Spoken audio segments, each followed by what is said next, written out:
She was the daughter of a Tsar and the sister of an emperor.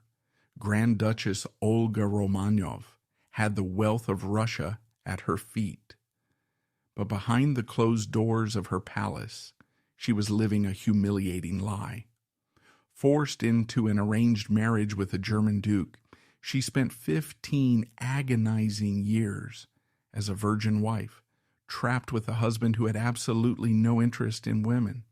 While the world saw a royal fairy tale, she was planning the ultimate treason, a scandalous divorce to marry a commoner.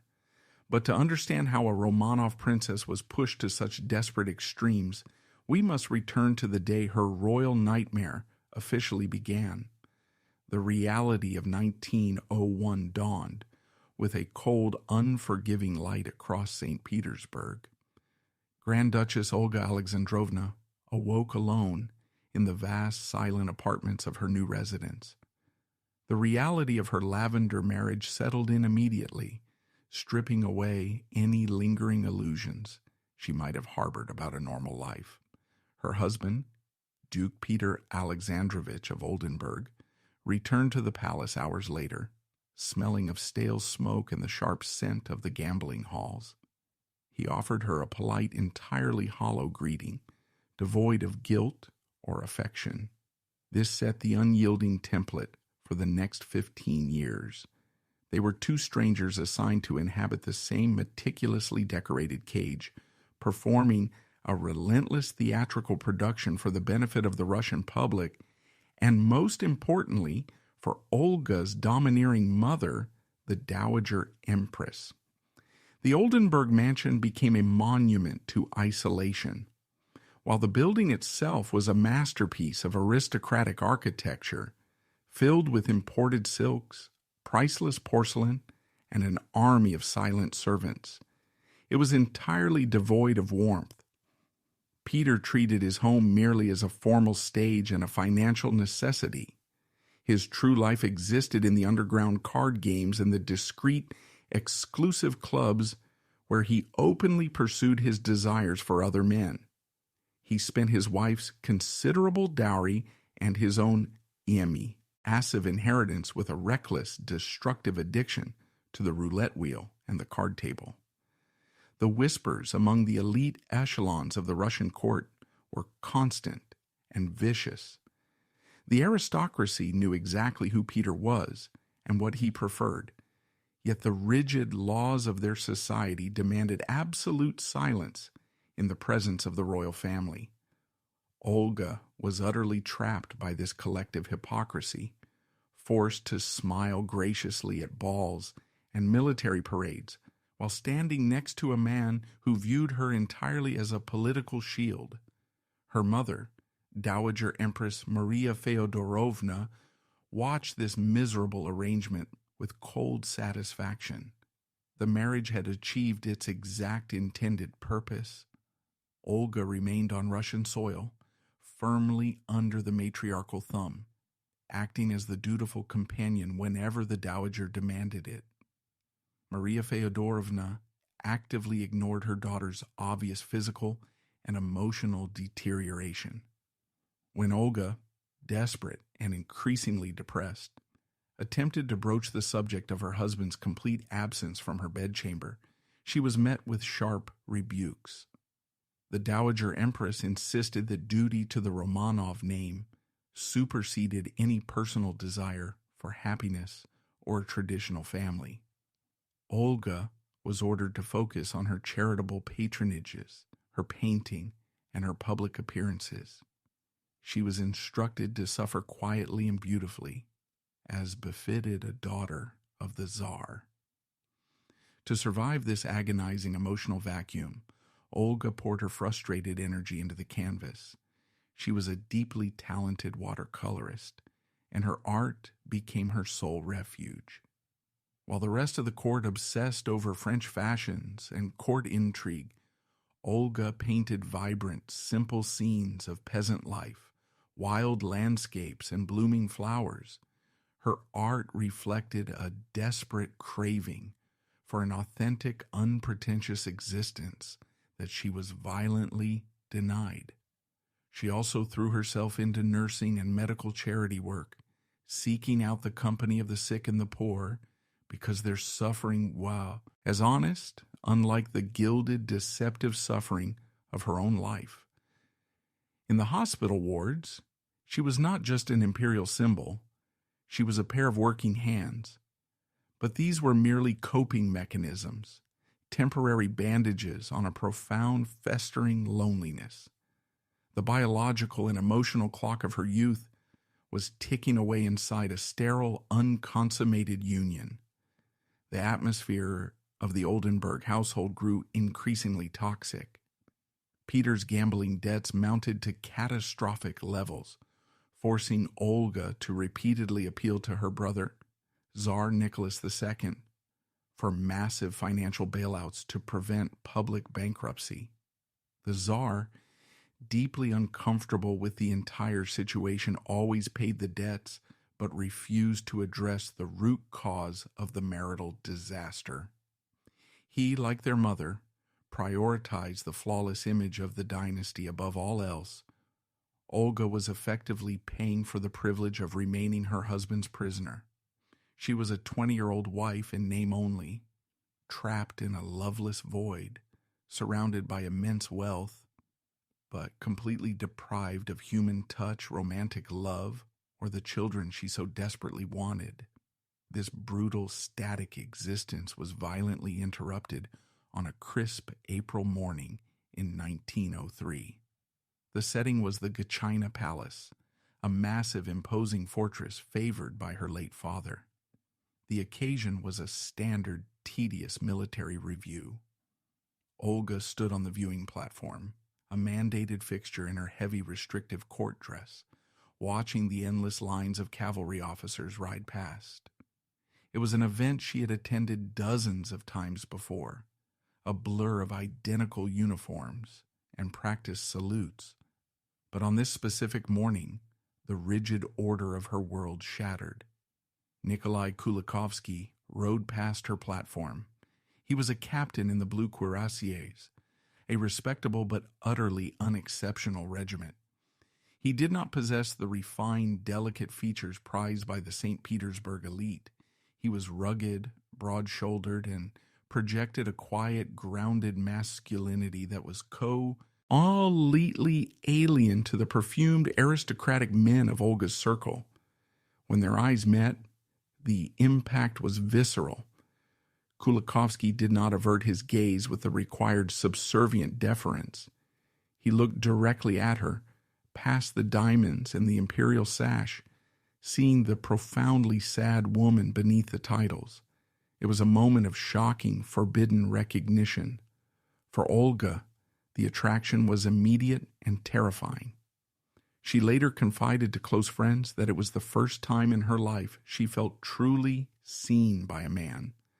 The sheer audacity of a common soldier daring to look at a Grand Duchess with such raw, undisguised interest ignited a dormant fire within her. In a society governed by impenetrable class barriers, acting on this attraction was tantamount to treason against her bloodline. Yet the starvation of the past 2 years had stripped away her caution.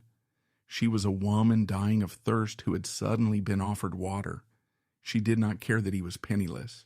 She did not care that he held no rank of significance. She only cared that he was real. The logistics of initiating a romance between a member of the imperial family and a low-ranking officer were incredibly dangerous. They relied on a network of trusted, sympathetic servants and a series of meticulously planned brief encounters during official military functions. Stolen glances across crowded ballrooms evolved into swiftly exchanged, hidden notes. These notes, initially formal and cautious, quickly escalated into desperate declarations of affection. Kulikovsky proved to be a man of immense patience and genuine devotion. He understood the lethal risks involved, not just for his own military career, but for his very life if the Tsar or the Dowager Empress discovered his audacity. He offered Olga a steady, uncomplicated love that demanded nothing but her heart. Inevitably, the secret became impossible to contain. The sudden shift in Olga's demeanor, the spark of life returning to her eyes, did not go unnoticed by the sharp, cynical observers of the court. Within months, Duke Peter became aware of the affair. Given his own flagrant indiscretions, a traditional husband might have reacted with hypocritical rage, banishing the officer or locking his wife away. Peter, however, possessed the cold, calculating mind of a desperate survivor. Discarding any notion of wounded honor, he coldly assessed the situation as a strategic asset. He viewed Kulikovsky simply as a highly effective human shield. Peter summoned Kulikovsky to a private meeting. Bypassing the expected reprimand or duel, he casually offered the stunned cavalry officer a promotion. Peter appointed Nikolai Kulikovsky as his personal aide-de-camp. The offer came with a chilling condition. Kulikovsky was to move out of his military barracks and take up permanent residence within the Oldenburg Palace, living under the exact same roof as Peter and Olga. This calculated maneuver locked all three of them into a deeply disturbing symbiotic trap. Peter secured a permanent, highly visible masculine companion to distract from his own excursions into the underground clubs of the city. He also gained leverage over his wife, ensuring she would continue to cover his massive gambling debts in exchange for proximity to her lover. Kulikovsky gained the ability to see the woman he loved every single day, but at the humiliating cost of becoming a kept man in the house of her legal husband.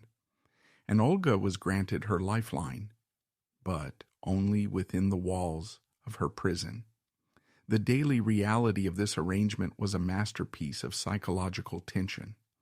They shared formal dinners, sitting at a long, polished table under the glare of crystal chandeliers, making polite conversation while a small army of footmen poured their wine. The servants knew the truth. The court suspected the truth. Yet the veneer of absolute propriety was violently enforced.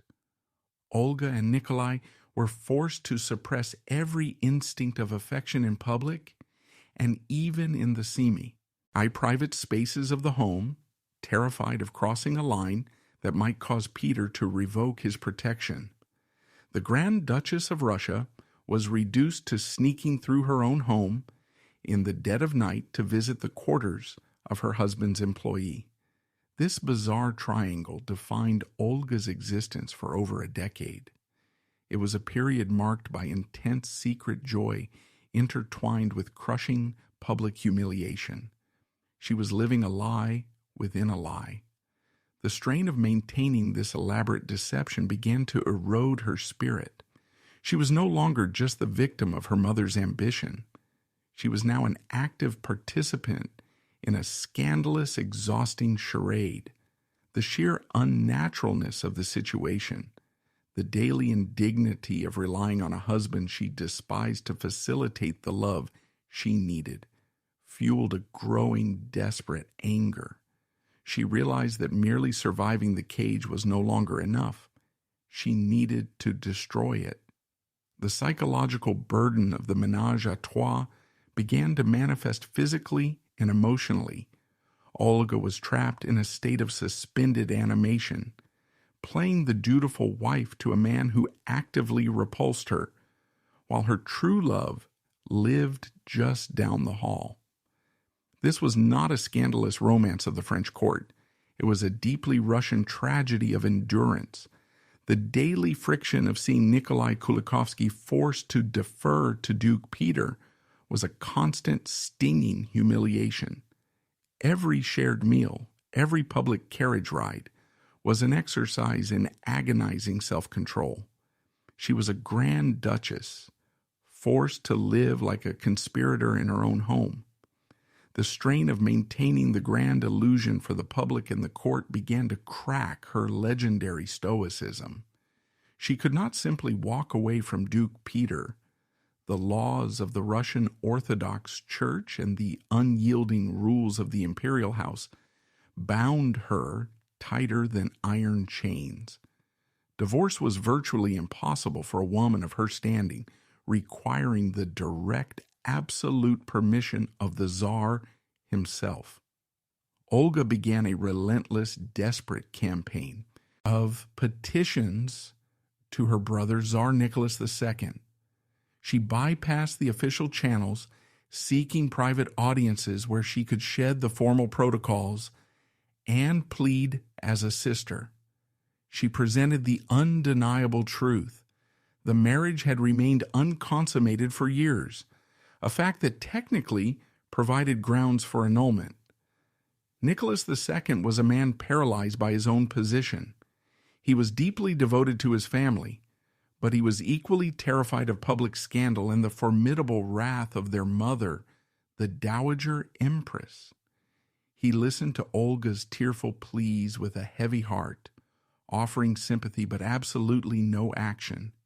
He repeatedly told her that a royal divorce would inflict irreparable damage on the prestige of the Romanov dynasty.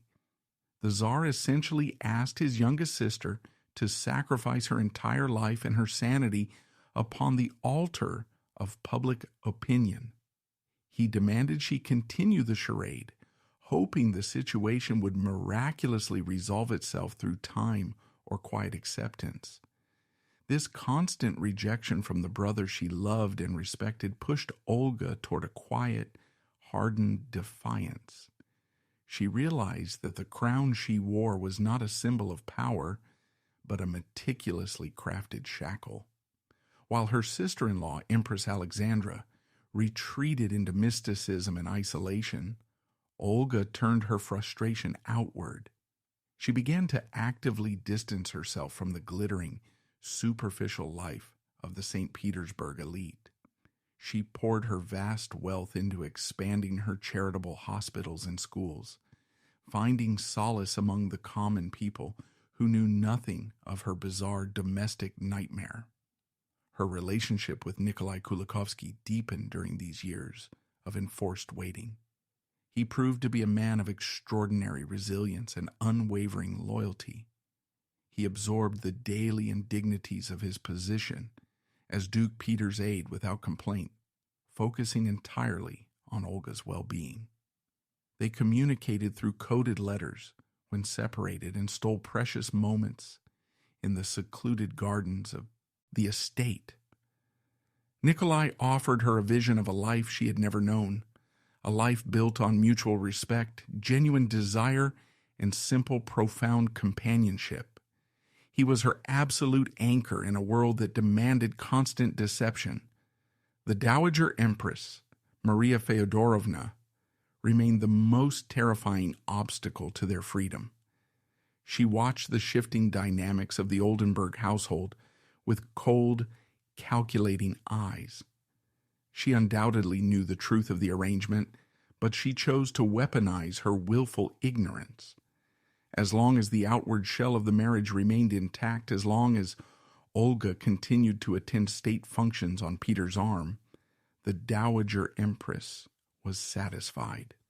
She viewed her daughter's suffering as an acceptable price for keeping the family structure rigidly in place. To defy her mother meant facing complete social annihilation, an exile from the only world she had ever known. The breaking point for the Romanov dynasty and the catalyst for Olga's ultimate liberation arrived not from within the palace but from the battlefields of Europe. In the summer of 1914, the intricate alliances of the continent collapsed, plunging the world into the catastrophic slaughter of the First World War.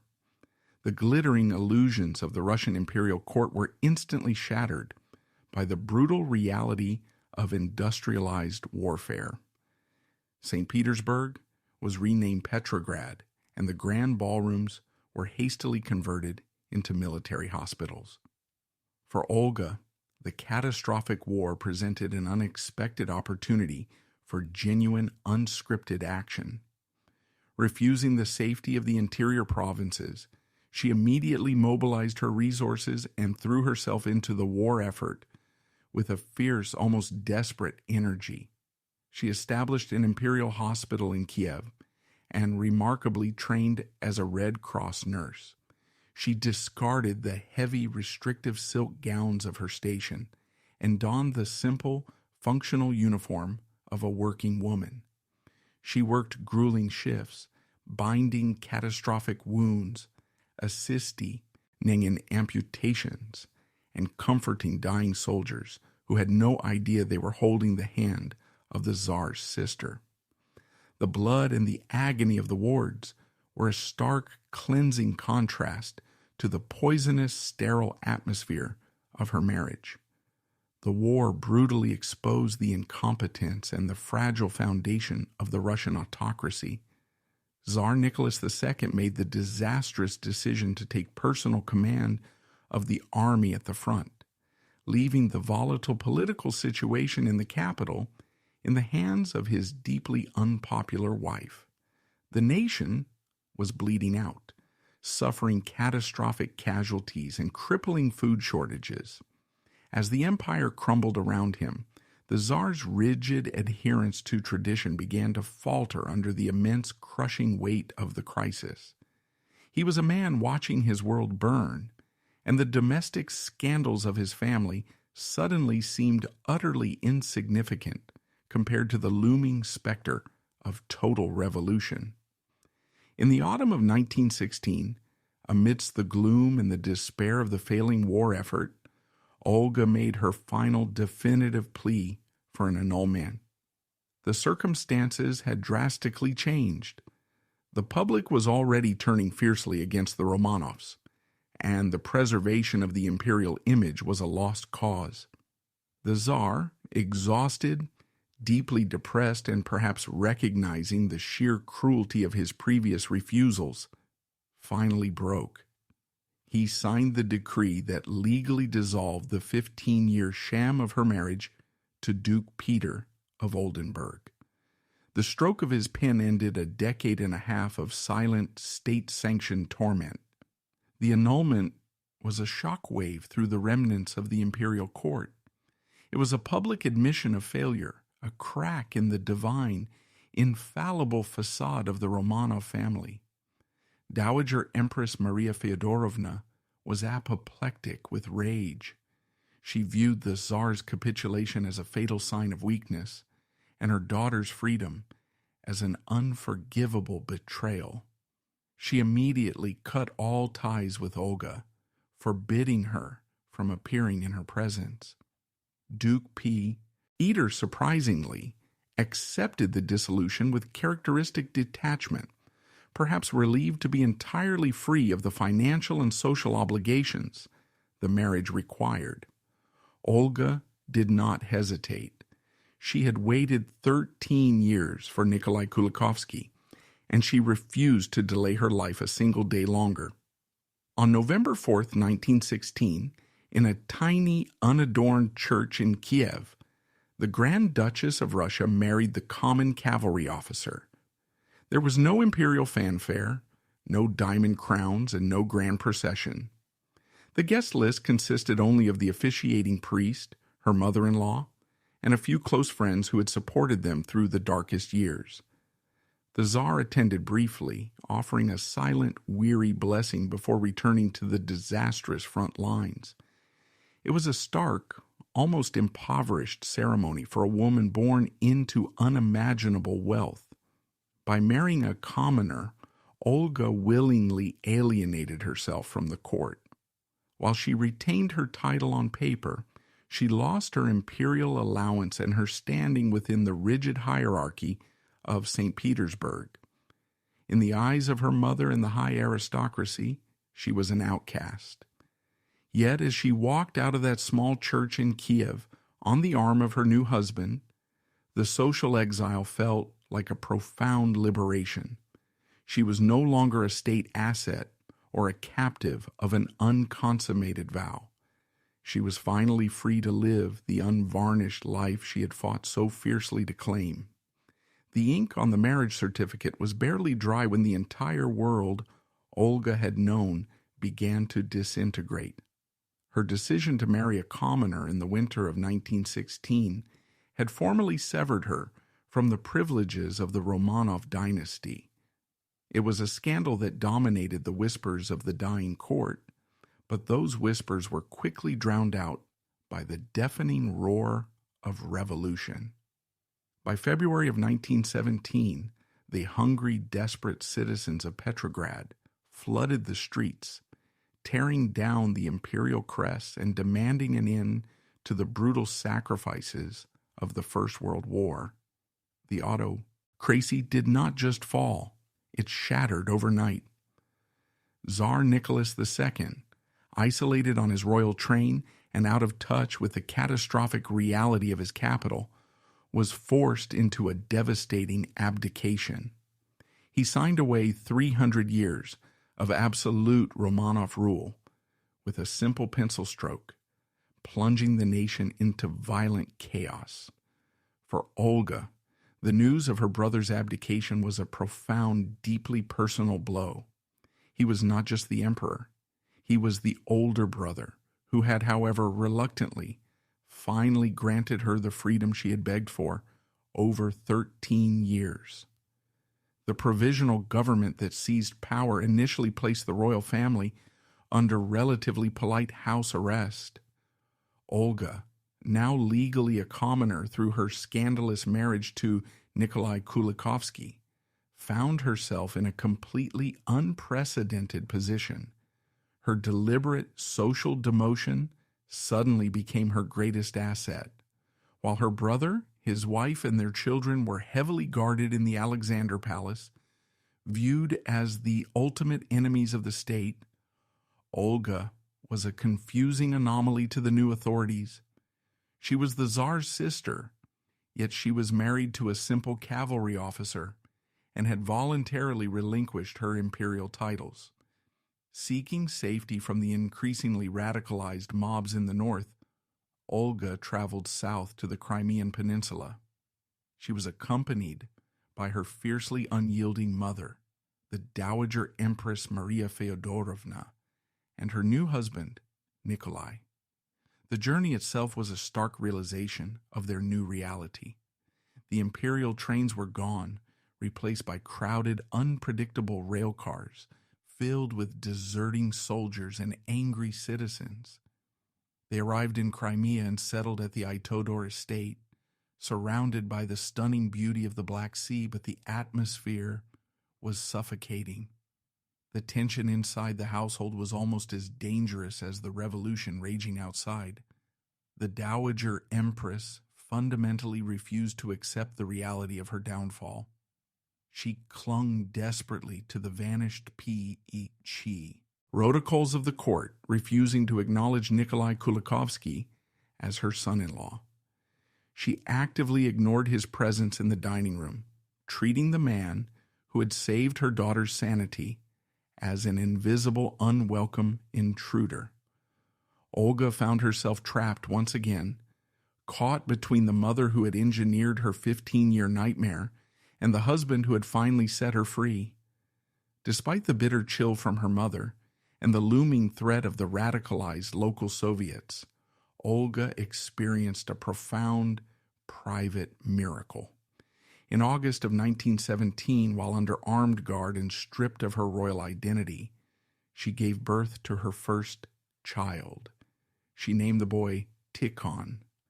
And for a woman who had spent 15 years trapped in a sterile political arrangement, completely denied the fundamental right of motherhood, the birth of this child was a staggering, emotional victory.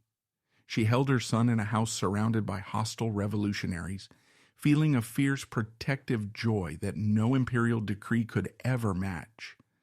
The relative calm of their Crimean exile shattered violently in October of 1917. The Bolsheviks, led by Vladimir Lenin, seized absolute power in Russia, discarding the moderate provisional government and initiating a campaign of merciless class warfare. The guards at Aitodor were replaced by hardened, heavily armed sailors from the Sevastopol Soviet. These men despised the Romanovs with a visceral, unyielding hatred. They subjected the family to daily humiliating searches, barging into bedrooms at all hours, and confiscating anything they deemed valuable or politically suspicious. The threat of immediate execution hung over the estate like a physical weight.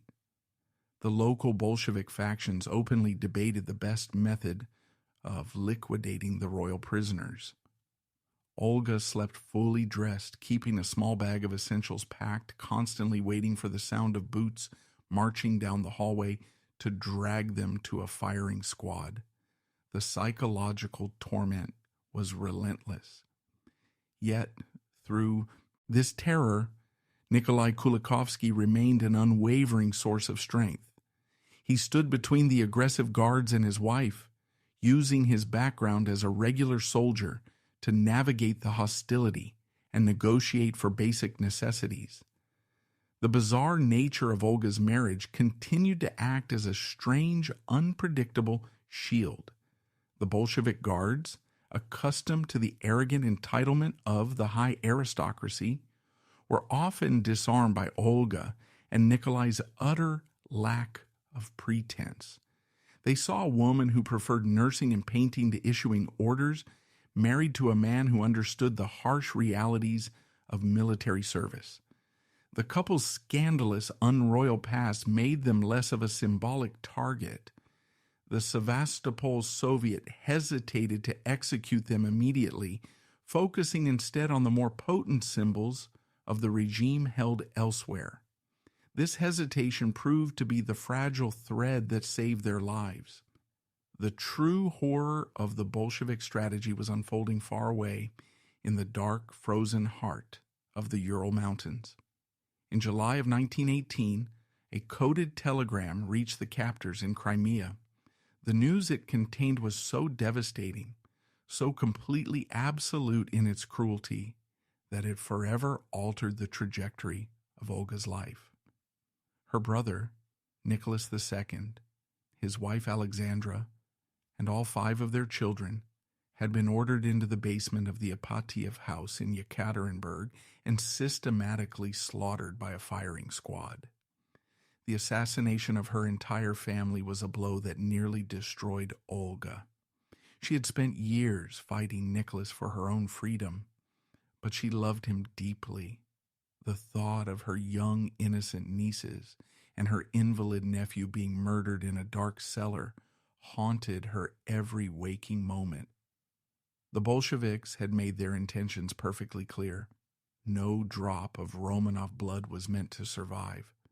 The news sent a wave of absolute terror through the remaining captives in Crimea. They knew they were next on the executioner's list, but the chaotic, unpredictable nature of the Russian civil war intervened. Just as the local Bolsheviks prepared to carry out their own massacre in Crimea, the geopolitical landscape violently shifted. The German army, advancing rapidly through Ukraine and into the peninsula, forced the Revolutionary Guards to flee in panic.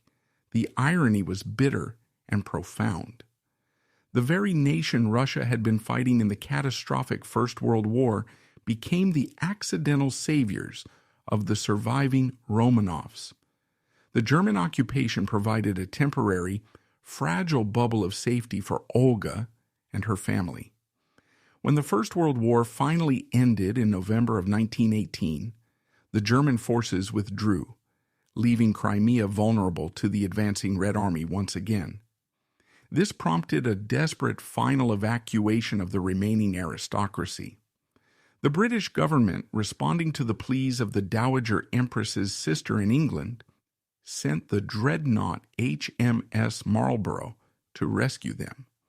The Dowager Empress Maria Feodorovna boarded the massive warship, fully expecting her daughter to follow her into a comfortable, heavily subsidized European exile. Olga made a choice that stunned her mother and defied every expectation of royal survival. She refused to board the British ship. She looked at the immense gray hull of the dreadnought, representing a return to the rigid, controlled world she had spent her entire life trying to escape, and she turned her back on it. She chose instead to stay in Russia with her commoner husband and their infant son. She knew that joining her mother meant returning to a life of emotional subjugation. She would rather risk death in the bloody chaos of the Russian Civil War than step back into the gilded cage. This decision was the ultimate validation of her scandalous marriage. Olga and Nikolai traveled deep into the rugged, unforgiving terrain of the Caucasus Mountains. They shed every last vestige of their former lives. The sister of the last Russian emperor became a simple peasant farmer. They lived in a rented farmhouse in the Diom village of Novominskaya, surrounded by fields and hostile forces. Olga, who had once been dressed in pearls and attended by armies of servants, learned to chop wood, harvest crops, and negotiate with local villagers for survival. The work was grueling, breaking her nails and blistering her hands. But she later described this brutal period as profoundly happy. The contradictions of her life had finally resolved into a pure, undeniable truth. She was no longer hiding behind a lavender marriage or begging for her brother's permission to live. She was a mother raising her children in the dirt and the sun, fiercely protecting the family she had built from the ashes of her own ruin. The karmic survival was complete. The Grand Duchess, who had embraced public disgrace, had found her absolute salvation in the soil of the country that was actively trying to kill her.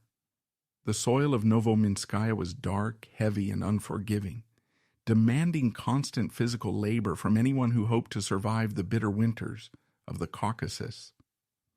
For Olga Alexandrovna, the youngest daughter of Emperor Alexander III, this dirt became her entire world.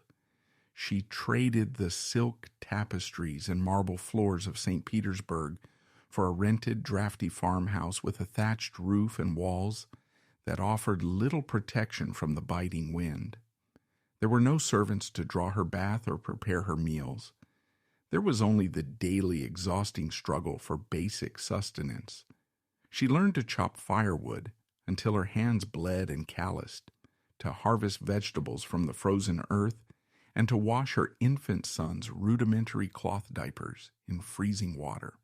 The physical toll was immense, aging her rapidly and stripping away the delicate, polished veneer of her imperial upbringing.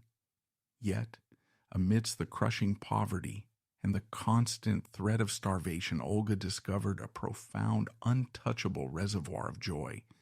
She was entirely free from the suffocating hypocrisy of the Russian court and the toxic manipulation of her mot there.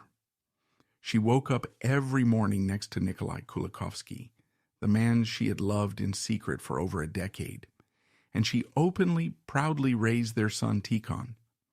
The fraudulent marriage to Duke Peter, the agonizing years of being a virginal widow, and the desperate pleas to her brother all felt like a lifetime ago.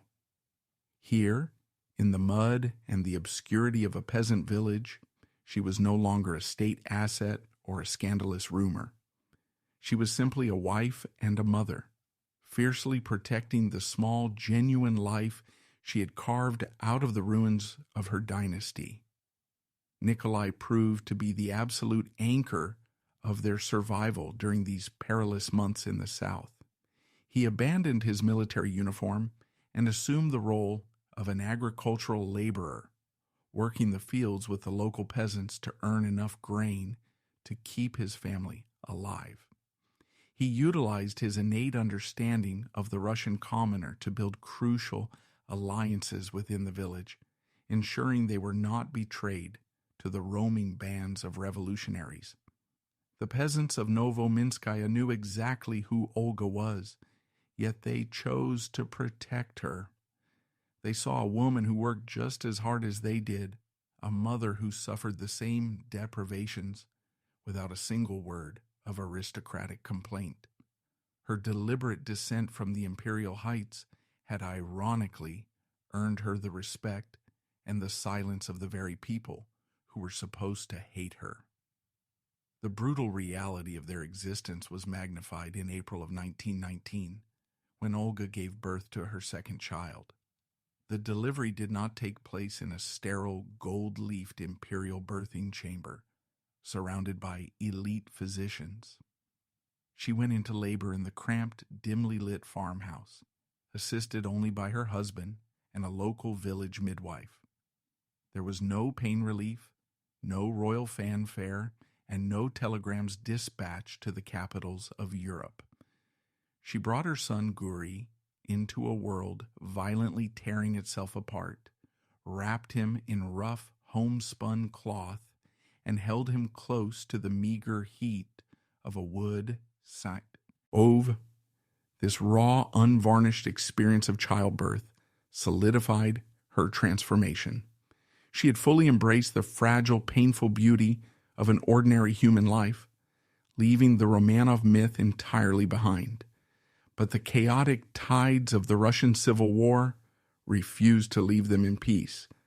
By the harsh winter of late 1919, the anti-Bolshevik White Army, which had previously held the southern regions, began a catastrophic collapse. The Red Army was advancing rapidly, bringing with it a renewed wave of terror and a systematic hunt for any remaining members of the aristocracy. The rumors reaching Novominskaya were terrifying. The Bolsheviks were executing anyone with ties to the old regime, often wiping out entire families without a trial. The protective bubble of their obscurity was about to burst. Remaining in the farmhouse was no longer an act of quiet defiance.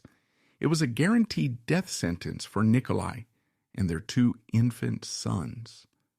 Olga faced the most agonizing decision of her life.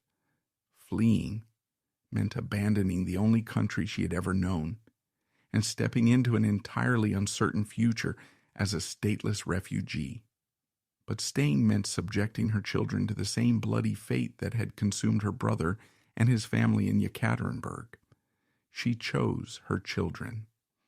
In February of 1920, the family packed whatever meager possessions they could carry and joined a desperate, massive exodus of refugees fleeing toward the Black Sea coast. The journey was a nightmare of freezing temperatures, rampant typhus, and absolute desperation. They traveled in unheated boxcars, huddled together for warmth, surrounded by the moans of the dying and the constant, terrifying boom of artillery fire in the distance. They eventually reached the port city of Novorossiysk, a chaotic bottleneck of human suffering, where thousands of displaced Russians fought violently for space on the few departing ships. The docks were a scene of apocalyptic despair, filled with abandoned luggage, terrified horses, and de-weeping families torn apart in the crush of the crowds. Through Nikolai's relentless determination, and perhaps a final lingering ounce of luck tied to her former name, they managed to secure passage on a crowded refugee ship bound for Turkey. As the overcrowded vessel pulled away from the docks, Olga stood on the freezing deck watching the coastline of her homeland slowly disappear into the winter mist. The finality of the moment was crushing. She had survived the revolution, but she had lost Russia forever. The family endured a miserable, degrading period in a crowded refugee camp on the Turkish island of Prinkipo, living in a small room with several other displaced families. Olga utilized the nursing skills she had acquired during the First World War to tend to the sick and dying refugees, working tirelessly to combat the spread of disease in the unsanitary camps. They relied on charity and the meager rationing provided by international relief organizations. It was a humiliating, terrifying existence for a woman who had once commanded the wealth of an empire, but Olga faced it with the same quiet, iron-willed stoicism that had carried her through her 15-year fraudulent marriage. She refused to succumb to the despair that paralyzed so many of her fellow exiles. Salvation eventually arrived in the form of an invitation from King Christian X of Denmark, Olga's cousin. He offered the family refuge, providing them with the diplomatic clearance needed to travel across Europe. After a grueling journey through Belgrade and Vienna, the family finally arrived in Copenhagen. The immediate threat of execution had vanished, but the emotional sanctuary Olga desperately craved remained elusive. They were sent to live at Vidura, the Danish estate of her mother, the Dowager Empress Maria Feodorovna, who had successfully escaped Russia on a British warship a year earlier. The reunion between mother and daughter was not one of tearful relief, but of immediate suffocating tension. The Dowager Empress had learned absolutely nothing from the catastrophic destruction of her world.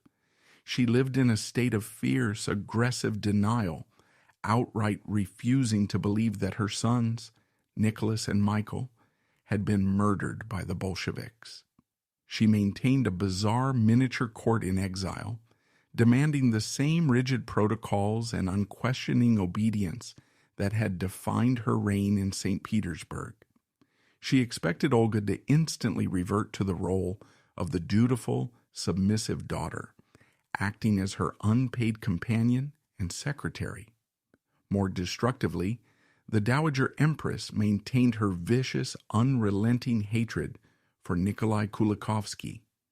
She refused to acknowledge him as a legitimate member of the family, openly insulting him and attempting to banish him from her presence. Olga found herself thrust back into the very psychological prison she had risked her life to escape. The gilded walls of Vidor felt alarmingly similar to the cold, echoing halls of the Oldenburg Palace. Her mother's manipulative demands and the constant toxic atmosphere of delusion threatened to destroy the fragile peace Olga and Nikolai had fought so hard to build. The Empress actively tried to separate the couple, hoping to force Nikolai out of the estate and reclaim total control over her daughter. But Olga was no longer the frightened, naive 19-year-old who had wept on her wedding night. The brutal realities of war, revolution, and peasant farming had forged her into a fiercely protective matriarch. She absolutely refused to abandon her husband. Olga established a clear, unyielding boundary with her mother, taking the unprecedented step of defending Nikolai's honor against the Dowager Empress's relentless attacks. She took on the grueling, often humiliating tasks required to manage the chaotic, financially strained household, acting essentially as her mother's servant to pay for their lodgings. She endured the daily indignities and the toxic atmosphere, but she drew a hard line around her own family unit. Her marriage to Nikolai and the safety of her two sons were her absolute priorities. The tragic irony of her survival became painfully clear. She had escaped the firing squads of the Bolsheviks, only to become a hostage to her own mother's tragic delusions. The toxic atmosphere of the Vidor estate in Denmark became the final exhausting battleground between Olga and the ghost of the Russian Empire. Her mother, the Dowager Empress Maria Feodorovna, had transformed the sprawling coastal villa into a suffocating mausoleum of denial. She absolutely refused to acknowledge the massacre at Yekaterinburg.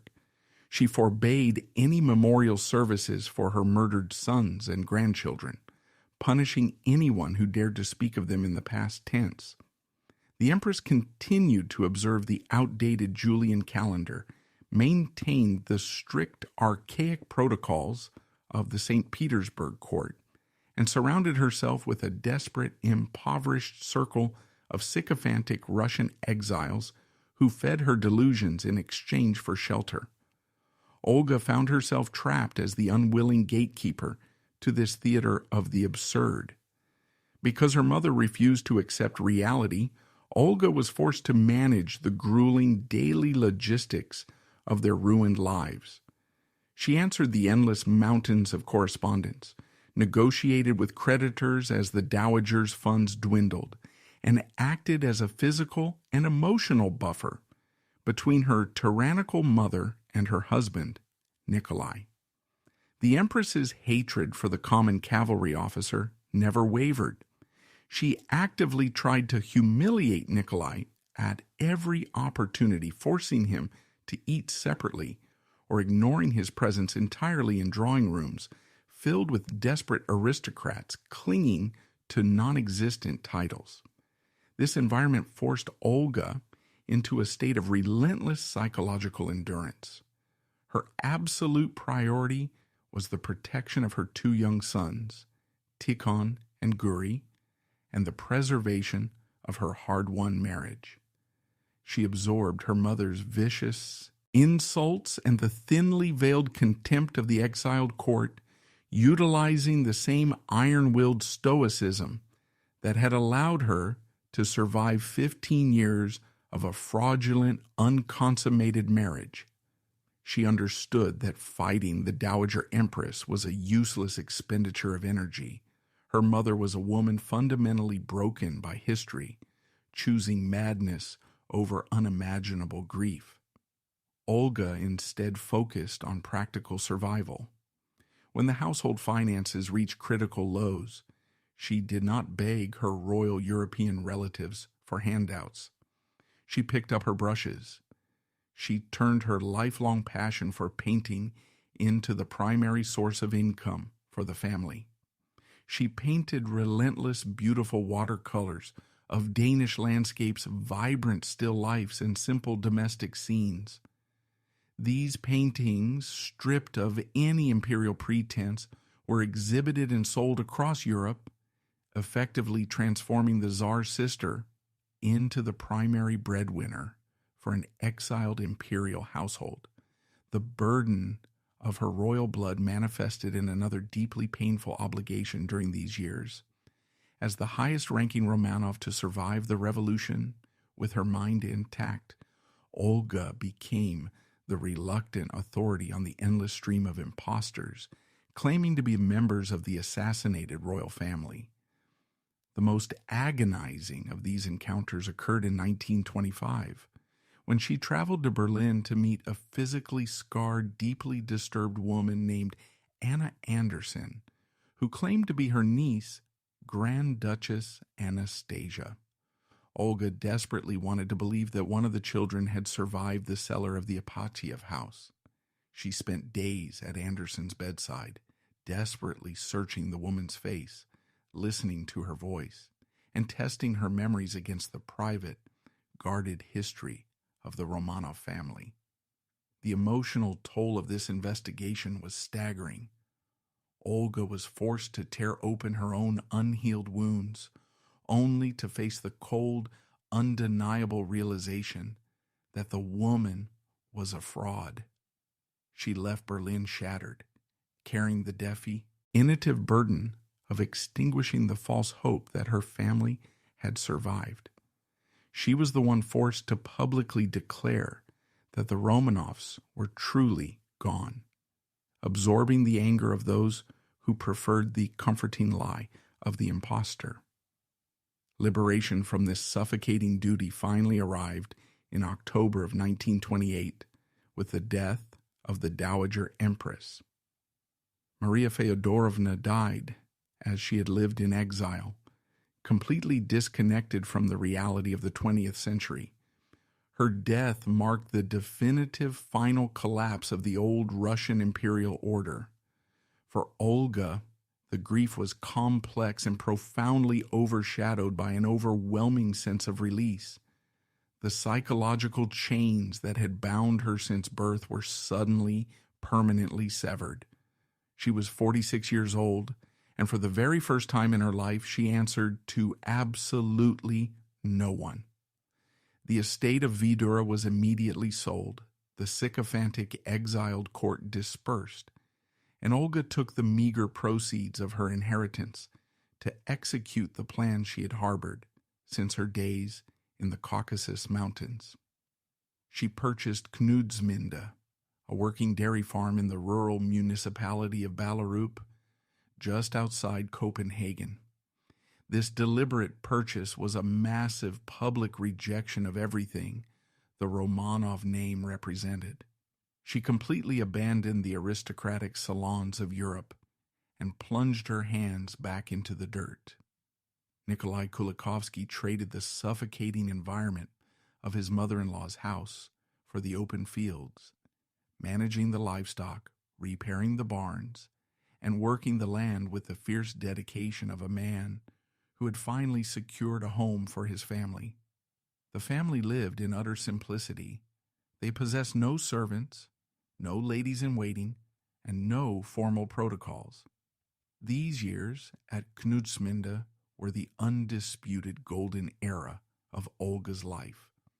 The brutal contradictions of her past were entirely erased by the rhythm of agricultural labor.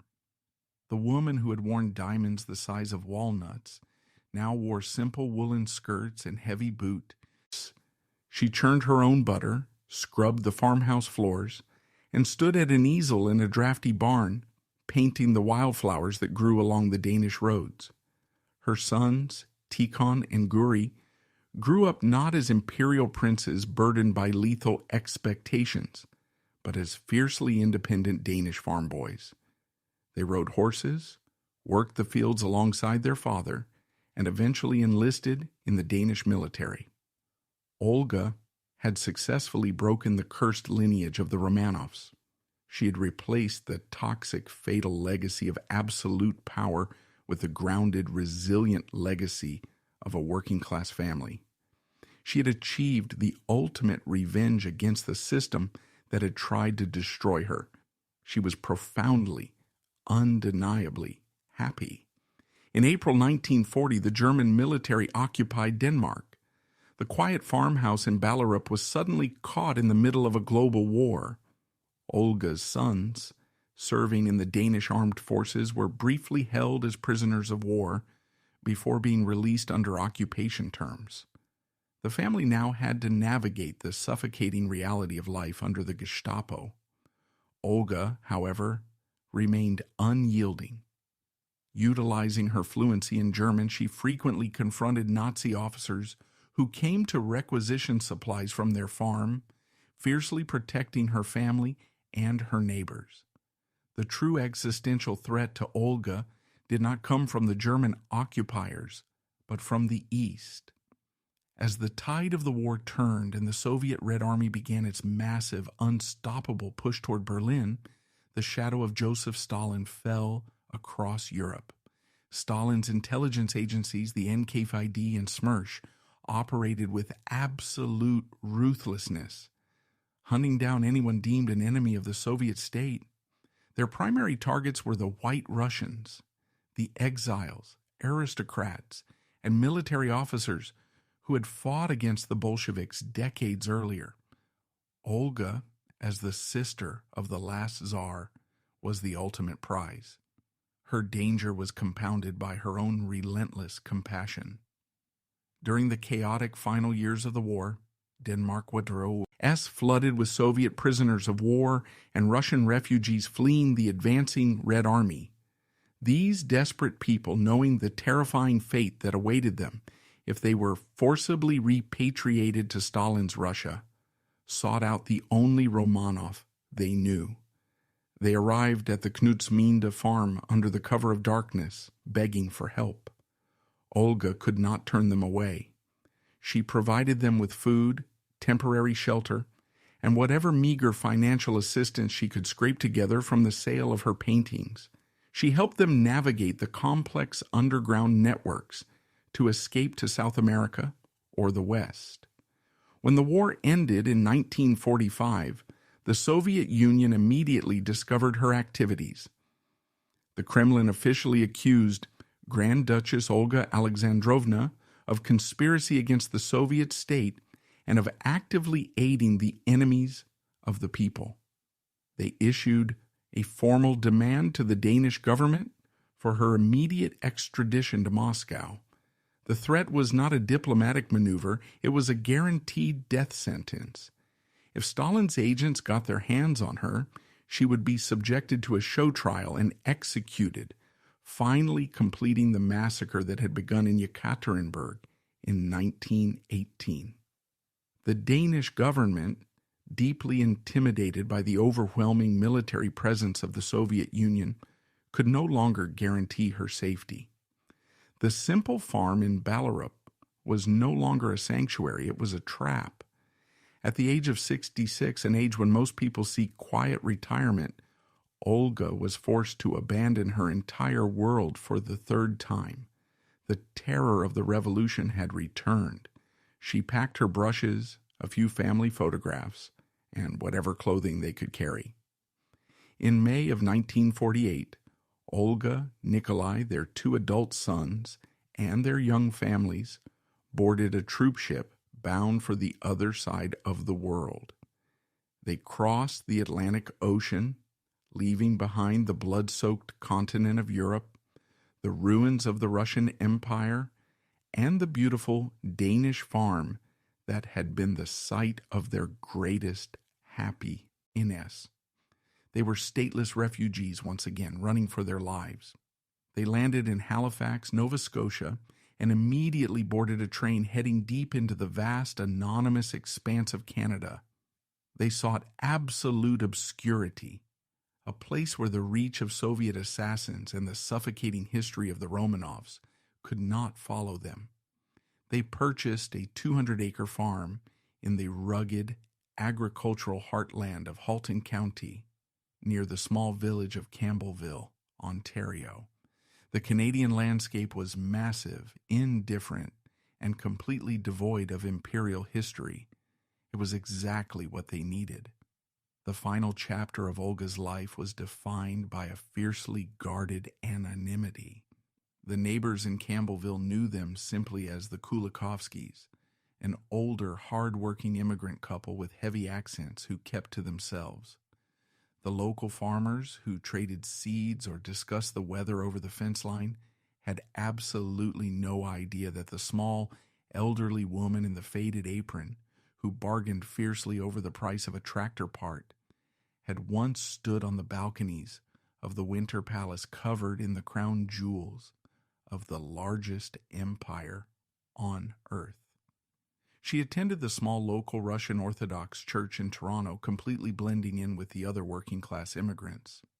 Her survival depended on this absolute erasure of her past. The punishing physical labor of the Canadian farm eventually broke Nikolai's health. He suffered a severe back injury that left him largely incapacitated, forcing the aging Olga to shoulder the immense burden of managing the property alongside her sons.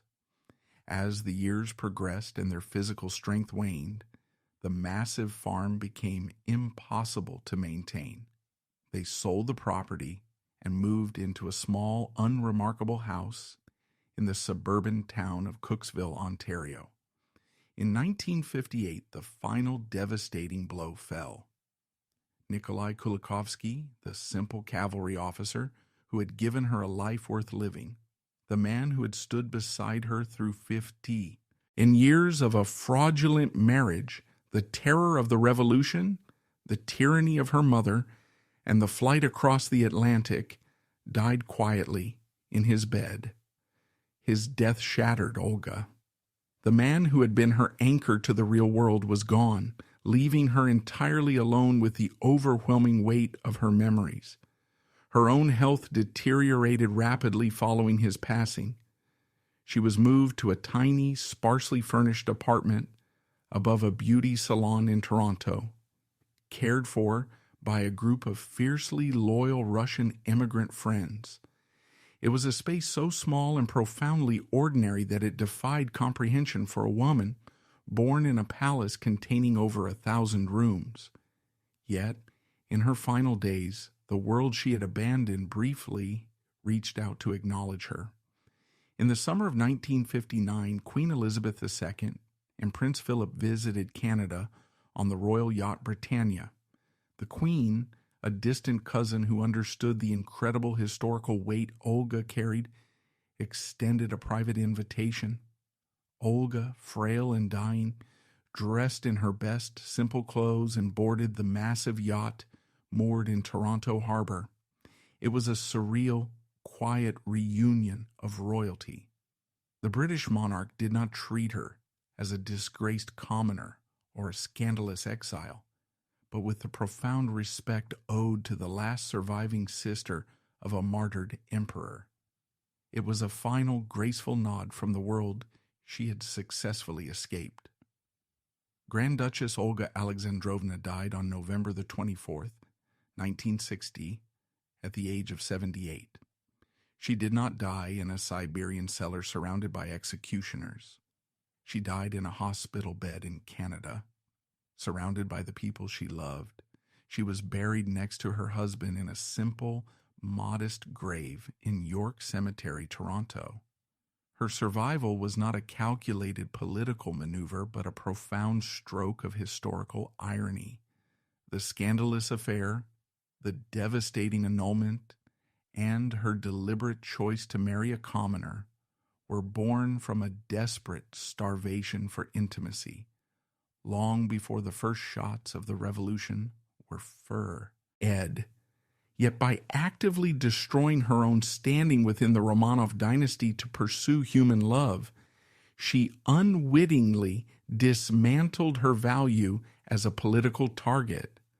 The woman who traded her crown for disgrace was the only one left standing when the empire finally collapsed